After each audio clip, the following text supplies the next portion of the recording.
Hello friends, आज हम section 216 of contract act क्या कहता है इसके बारे में थोड़ा सा पता लगाते हैं। सेक्शन 216 जो है वो कॉन्ट्रैक्ट एक्ट का कहता है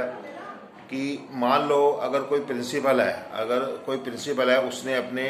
लिए एक एजेंट अपॉइंट करा कोई डील करने के लिए।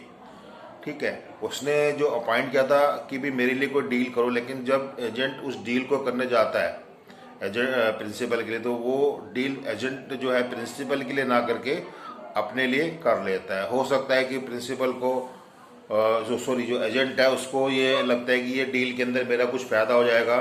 तो वो डील अपने नाम पे कर लेता है। ठीक है, जैसे कि कोई मकान खरीदने के लिए प्रिंसिपल ने एजेंट को अपॉइंट किया कि भाई ये मकान मेरे नाम पे खरीदो, और जो एजेंट है वो प्रिंसिपल से कहता है भी ठीक है ये मकान नहीं मिल रहा है, और बाद में वो खुद उसको अपने नाम पे खरीद लेता है। तो बाद में जब प्रिंसिपल को ये पता लगता है कि जो मकान था वो बिकने के लिए था, और जो एजेंट है जिसको मैंने भेजा था उसने वो मकान मेरे नाम पे ना खरीद के अपने नाम पे खरीद लिया है, तो इस केस में यहाँ पे जो प्रिंसिपल है वो एजेंट को कंपेल कर सकता है कि भाई ये मकान तो मेरे नाम पे करो। उसके लिए उसको पेमेंट वगैरह दे देगा जो एजेंट ने दी है, लेकिन वो मकान जो है वो अपने नाम पे करवा सकता है। ठीक है ना। तो सेक्शन 216 जो है वो यही कहता है। अब हम एक बारी सेक्शन को जो है रीड कर लेते हैं कि इससे जो एग्जैक्ट कोई चीज़ अगर हमारी छूट गई है तो क्लियर हो जाएगी, और इलस्ट्रेशन को भी देख लेते हैं। तो सेक्शन 216 कहता है प्रिंसिपल्स राइट। यहाँ पे प्रिंसिपल के राइट की बात की है, to benefit gain by agent dealing on his own account in business of agency. कि मान लो यहाँ पे प्रिंसिपल का राइट है बेनिफिट गेन करने का,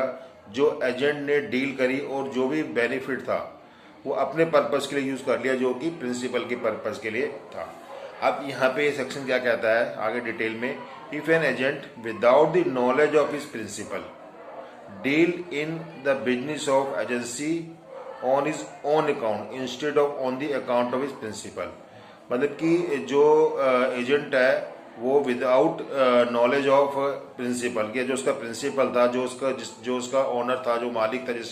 जिसने उसको अपॉइंट किया था एजेंसी के अंदर भी कोई बिजनेस मतलब कोई काम करने के लिए उसे अपॉइंट किया था, लेकिन वो क्या करता है ऑन हिज ओन अकाउंट कि वो अपने अकाउंट में उसकी डीलिंग कर लेता है instead of account of his principal के पर्पज के लिए ना करके अपने लिए कर लेता है। तो सेक्शन कहता है यहाँ पे द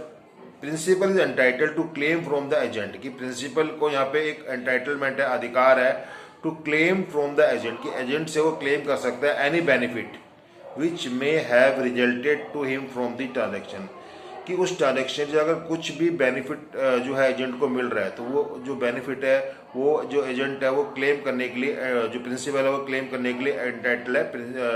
एजेंट से। यहाँ पे अब देखो एक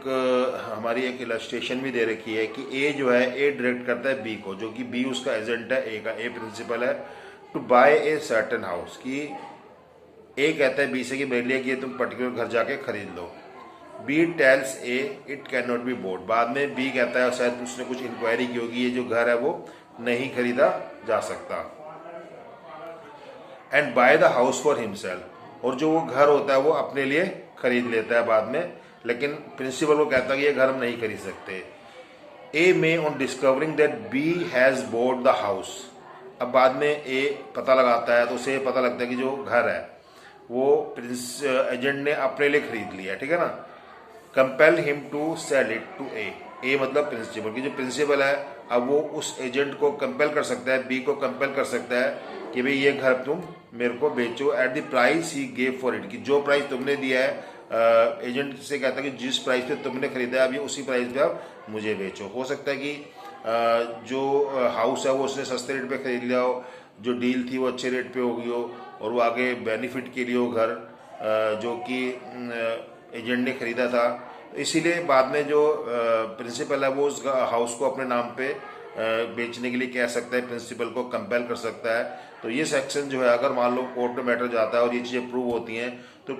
जो सेक्शन 216 है वो जो है एक तरह से इसको सपोर्ट करेगा प्रिंसिपल को। अगर प्रिंसिपल कोर्ट में एज ए प्लेंटिफ बन के जाता है, वो केस वगैरह फाइल करता है, तो ये सेक्शन उसको बेनिफिट प्रोवाइड करेगा। Thank you very much for watching these videos, and rest of the section I will explain in the next videos.